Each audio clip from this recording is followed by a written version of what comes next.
Aprobada la Ley de Urgente Consideración, o LUC, que por su número es la 19.889,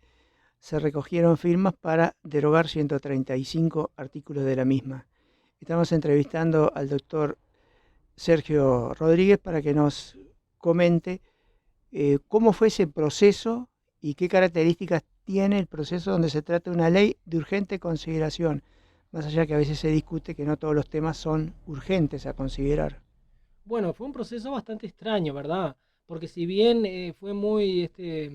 citada en época de la campaña electoral, cuando se acercaba la segunda vuelta, se hablaba de una eventual ley de urgencia, no se sabía, no se conocía con detalle el contenido, mucho menos se conocía la profundidad de las reformas que se iban a hacer. Después se suscribió por parte de los partidos de la coalición de gobierno un documento al que le llamaron Compromiso por el País. En ese documento yo lo vi porque yo militaba activamente en esa época, yo era parte de la lista 404, y tengo que reconocer, admitir y decirle a la gente como información de que en ese documento no había información concreta, específica, detallada sobre qué iba a modificar esta famosa LUC. Después, bueno, transcurrió el tiempo, ganaron las elecciones, se instaló el nuevo gobierno. Entró en el Parlamento la LUC más o menos en febrero, marzo del 2020. Las primeras sesiones parlamentarias por la LUC fueron en mayo del 2020. En tiempo récord fueron tratadas, comparecieron las autoridades públicas de los diferentes organismos involucrados, asociaciones profesionales, asociaciones civiles. Todas estaban de acuerdo que el tiempo no era suficiente. ¿Sabe cuánto tiempo tuvo la central sindical para exponer en el Parlamento sobre 576, casi 500 artículos? Tuvieron media hora. Y la mayoría de las organizaciones tuvieron ese tiempo para comentar y para analizar y para evaluar.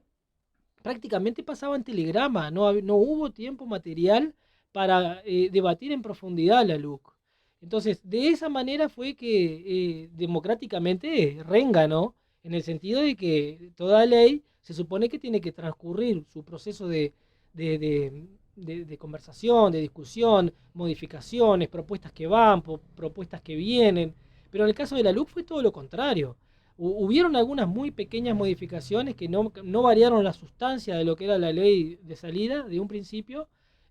pero en general la ley fue un verticalazo del herrerismo que se lo impuso a los demás sectores del Partido Nacional, se lo impuso a los demás sectores del gobierno de coalición, y por supuesto se lo impuso a la ciudadanía, que es lo que más me preocupa, se lo impuso a la gente, al pueblo, y en todas las temáticas que aborda la LU, ya sea seguridad, ya sea educación, ya sea inclusión financiera, ya sea la parte que tiene que ver con vivienda, con adopciones, con la huelga, con la criminalización de la protesta social, con el Instituto de Colonización, todos los temas que trata, todas las leyes, abundante cantidad de leyes que modifica, lo hace de manera regresiva, lo hace de manera negativa para los intereses de la gente. Para darle un ejemplo, cuando modifica el tema del Instituto de Colonización, va contra la carta de presentación del Instituto de Colonización, que es la obligación de la persona de residir en el predio. Bueno, amplía la gama de posibilidades de que se exonere al colono de vivir en el predio, algo que es como la cédula del Instituto de Colonización. Además, la otra norma genera la desafectación del Instituto de Colonización de una cantidad aproximada de 140.000 hectáreas de campo que quedarían fuera del régimen de colonización, y por lo tanto esto debilita al Instituto de Colonización. A ver, para la persona menos entendida se da cuenta que si uno le a un instituto que está encargado de la distribución de la tierra, se le quita de su cartera de tierra 140.000 hectáreas, así, pero de manera abrupta, de un día para otro, sin duda que esto genera un impacto en la posibilidad de extensión y de política que tiene ese instituto específicamente. Con referencia a otro tema, como a manera de pantallazo general, lo que tiene que ver con las normas de seguridad, modifican cantidad de leyes, leyes que llevaron mucho tiempo a discutirse. Por ejemplo, el Código del Proceso Penal, estábamos el otro día haciendo recuento del tiempo que había llevado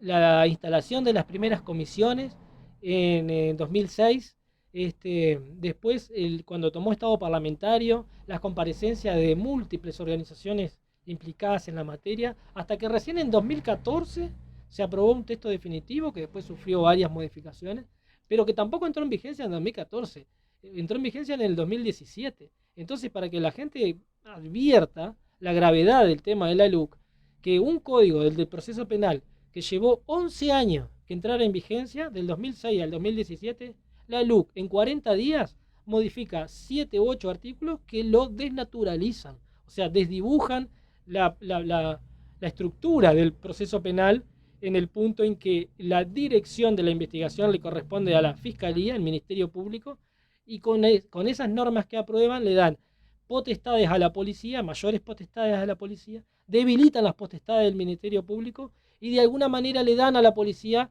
lo que en derecho se llama el principio de oportunidad, que es eso que, para decirlo en términos sencillos, es que la policía,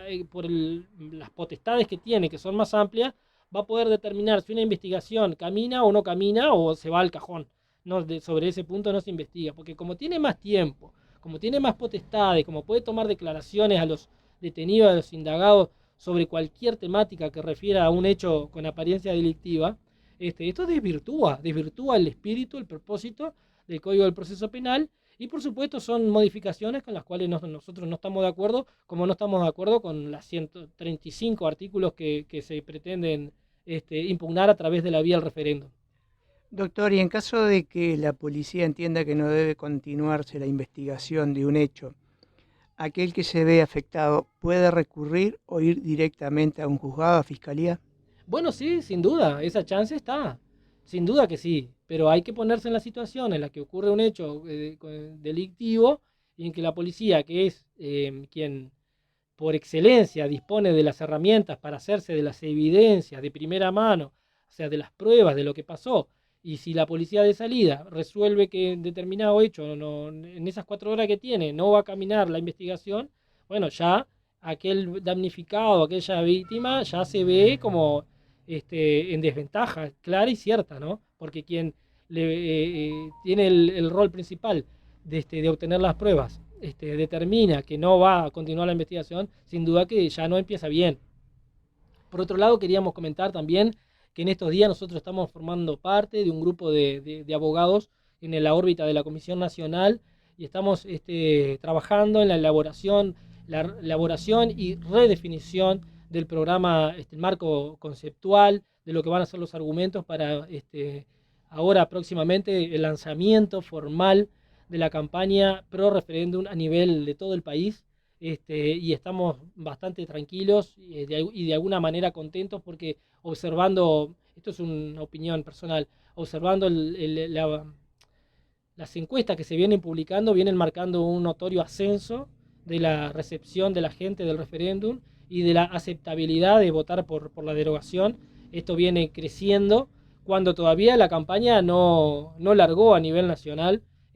así que todo hace pensar que cuando esté toda la gente militando, el campo popular, que hay mucha ansiedad por salir, por hablar, por hacer actividades, por hacer actos, por hacer marchas, por hacer manifestaciones, que todo esto estuvo anestesiado por la pandemia, ¿no? Durante casi prácticamente 2 años no se podía hacer nada. Y yo en lo personal vamos a seguir trabajando en este sentido, apoyando la causa del referéndum. En los primeros meses de este año veíamos con cierto enojo que a la gente que apoyaba el referéndum no les dieron la cadena nacional, no les permitieron extender el plazo para la presentación de las firmas. ¿Se acuerdan que habían hecho una petición para que se extendiera el plazo para presentar las firmas? Estaban con la amenaza permanente y constante de que si veían a 3 o 4 juntando firmas, lo iban a considerar es una aglomeración y estaban con esa amenaza latente de que podían ser detenidos por el tema de la emergencia sanitaria. Y contra todo eso, contra el mal tiempo, contra el invierno, contra el frío, contra que no le dieron la cadena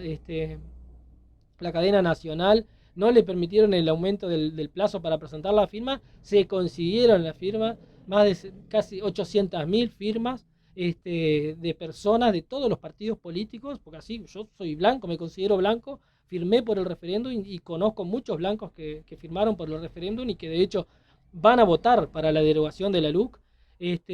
Por eso es una causa popular que merece todo nuestro apoyo, y todo nuestro trabajo, y por eso nosotros también, en consecuencia, invitamos a todos quienes votaron al Partido Nacional, votaron al Partido Colorado, a Cabildo Abierto, que se interioricen realmente, pero con técnica, con argumentos, con alguna información valedera. A lo que voy es que no hay que informarse con los gritos a la tribuna que hacen algunos voceros del gobierno. Por ejemplo, dicen, si se deroga la luz vamos a liberar presos. Eso es mentira. No se van a liberar presos así en masa. Se podrán liberar algunos casos puntuales porque va a operar la derogación de las normas de la luz, y bueno, van a recobrar sus derechos. La gente que legítimamente pudo salir con libertad anticipada va a poder salir con libertad anticipada porque algo que injustamente hizo el gobierno de turno, la gente, el movimiento popular, actuó para que eso se derogara, ¿no? Doctor, queda aún el paso, pero seguramente se convaliden y se confirme que va a haber referéndum. Pero en los efectos prácticos, cuando usted hace referencia a que se comenta la liberación de presos como un contraargumento que más apunta a generar inseguridad en la población, hubo una discusión de si el referéndum deroga o anula los artículos, porque hay una diferencia, ¿no? Sí, sí, sí, hay una diferencia técnica muy, muy, muy mínima. Desde el punto de vista, del punto de vista jurídico es importante, pero lo que nosotros queremos contraatacar y contradecir, que lo que nos preocupa más es el mensaje que se envía a la gente, porque a la gente se le envía el mensaje de que si se deroga la LUC, y entonces asustan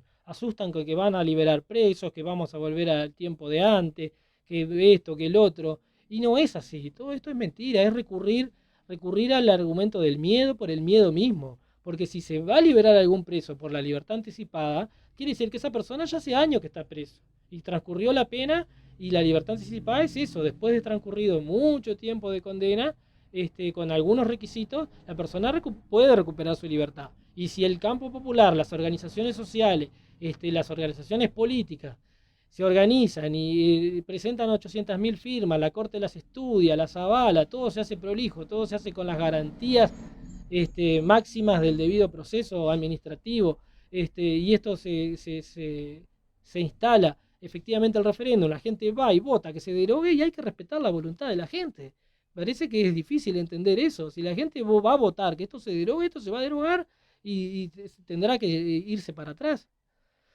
Doctor Sergio Rodríguez, muchas gracias por habernos concedido esta entrevista. Bueno, el agradecido soy yo y estamos a la orden.